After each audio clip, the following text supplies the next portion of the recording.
Good morning, everyone. In this video, I would like to talk about the themes of the ode Intimations of Immortality from Recollections of Early Childhood, written by the famous romantic poet or the father of Romanticism, William Wordsworth. It was published in 1807 in the collection Poems in two volumes. Its theme include soul's immortality, childhood wonder and pain of growing up, consolations of memory, and the beauty and divinity of nature. Let us discuss the first theme of the ode, that is, the soul's immortality.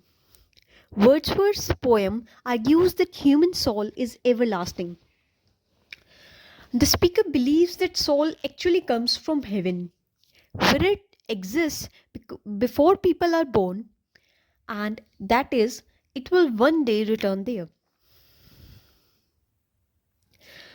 The speaker finds a deep sense of comfort and inspiration in this idea that the soul is eternal, having always existed and also immortal, going on after death.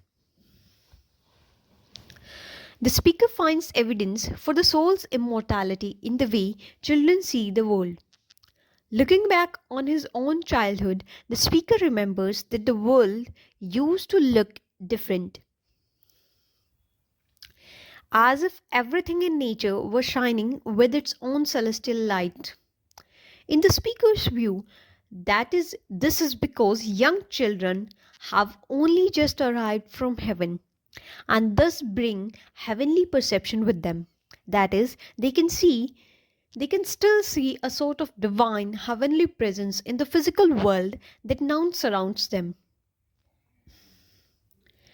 The freshness and beauty that the speaker remembers seeing as a child strikes him as a sort of souvenir from his soul's earlier home in God. In other words, other ch- in other words, the way children perceive the world is an intimation of immortality. A hint of what speaker feels is the deepest truth that is there is. The human soul is not tied to the mortal body and instead has its own joyful existence in the heaven before it comes to earth. It gets harder and harder to feel that connection with the eternal as one gets old. The speaker sighs. Life is a process of moving further and further from one's heavenly origins, moving daily farther from the east. But even this image, which alludes to the movement of the sun, suggests that after soul sets in death, as the sun sets in the evening, it will rise as the sun rises in the morning in heavenly glory again. The memory of his celestial childhood vision gives him a faith that looks through death, a belief that soul doesn't just come from heaven but returns there, regardless of how final death might seem. Let us discuss now the second theme of the poem, childhood wonder and the pain of growing up. The poem speaker remembers that when he was a child, the natural world was full of spectacular beauty and wonder.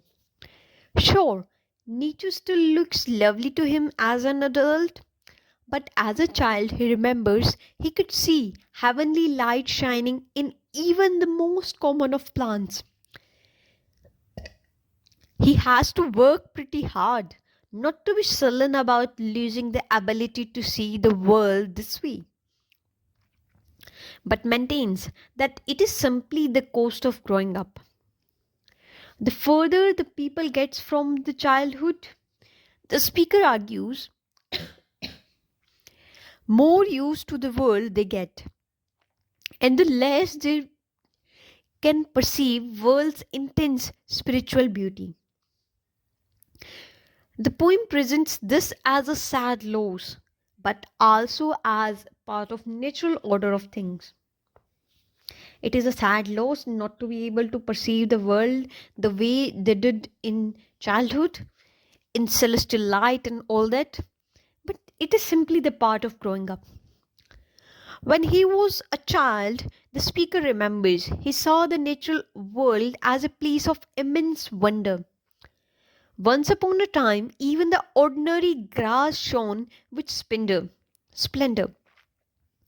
Indeed, all of nature seemed to glow with celestial light, illuminated with divine supernatural beauty. This beauty, the speaker speaks, appears plainly to children both because they are not yet used to the world and because their souls have recently arrived from the heaven.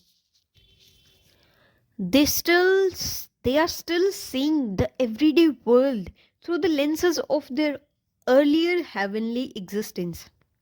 But as people grow up and get familiar with this world, moving further and further away from their heavenly origins, this kind of vision fades.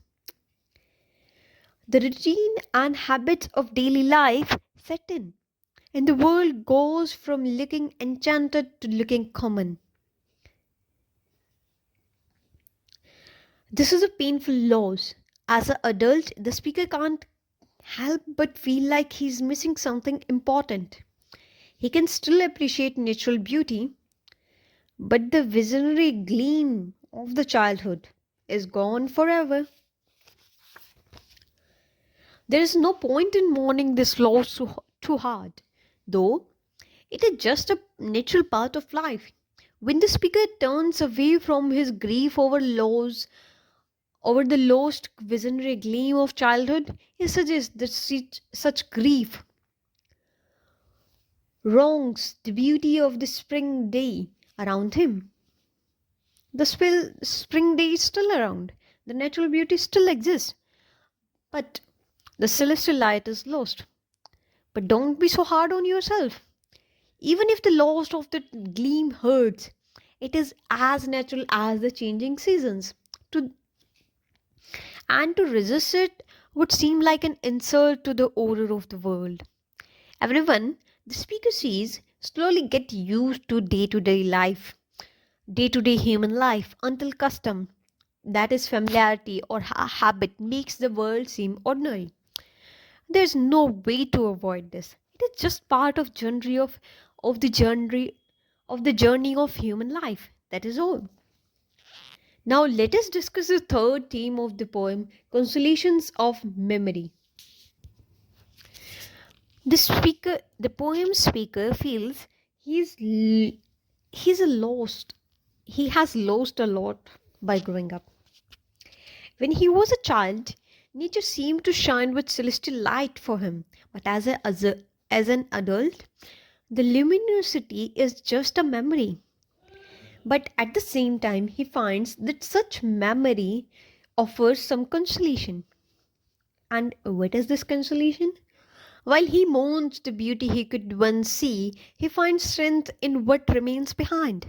His memories of how he saw the world in childhood, and his adult philosophic mind that allows him to reflect on those memories. Growing up and getting used to the wonder of the world, the poem suggests is sad, but is an unavoidable part of being alive. But remembering that wonder from an adult's perspective is the foundation of mature wisdom, hope, and faith. Children, this speaker believes, instinctively sees the world as a place full of heavenly beauty and wonder. While adults lose their ability to see the world this way, they never forget this memory of what kind of vision they had in their childhood. The natural world reminds the speaker of what he used to be able to see there. A particular tree and a single field still speak to him of heavenly beauty he saw shining in those specific places once upon a time. But the speaker's memory of childhood aren't just melancholy reminder of what is now lost, they are a master light, a guiding beacon of hope and faith. In other words, Remembering the beauty and wonder he saw as a child makes him believe that his soul came from heaven and will one day return there. Sometimes his memory can even take him right back to the verge of wonder he has lost, so that he gets a reassuring glimpse of the immortal sea that is the endless and beautiful afterlife.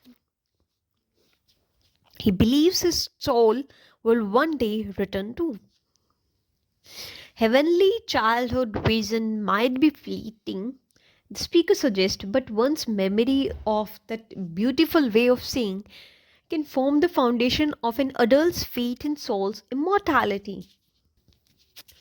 While the world doesn't shine quite so bright anymore, the speaker's recollection of its former celestial light might mean that even the meanest flower that blows might still give him hope of an eternal life. Remember it, the meanest flower that blows can still give him hope of an eternal life. This is a very important line. Now, let us discuss the last theme of this poem, beauty and divinity of nature. The poem suggests that even after people lose the shining light, the shining childhood vision that allows them to see all the nature illuminated with divine light, nature can still bring people close to divinity. Nature, to the speaker, isn't just a beautiful and consoling place, but a mirror of heaven itself. One doesn't need to be a visionary child to find hope, comfort, and inspiration in the natural world, nor to get a taste of heavenly future there. For the speaker, nature overflows with obvious beauty. Waters on a starry night are beautiful and fair. He says plainly, and this lovely is the rose. They are just the facts. Nature isn't merely lovely either. It's aware of its loveliness. The moon looks around with delight at the clear skies. And the bird sings a joyous song, inviting humans to shape their happiness. The heaven themselves laugh as nature rejoices on its own loveliness. The speaker sees that all the conscious beauty and delight is a reflection of the divine, that is, of a loving and joyful God. In turn, speaker imagines heaven as a natural landscape, as an immortal sea, glory, clouds of glory, and the east where the sun rises. The sea's eternal vastness, the eternal glow of clouds, and the glorious birth of the sunrise all evoke heaven's endless joy. Since nature and the divine are mirror images of each other, when the speaker basks in the loveliness of the fountains, meadows, hills, and groves, he can feel a connection with heaven, even after he has lost his childhood ability to see nature shining with celestial light. Because it hints at the eternal joys of heaven, the poem argues nature has ability to connect even jaded adults with divine. Even the meanest flower that blows, that is the lowliest and the commonest little blossom, can inspire the speaker with profound thought of heavenly eternity. Thoughts like the ones that make up this very poem. Thank you. That's all for this video. Do subscribe.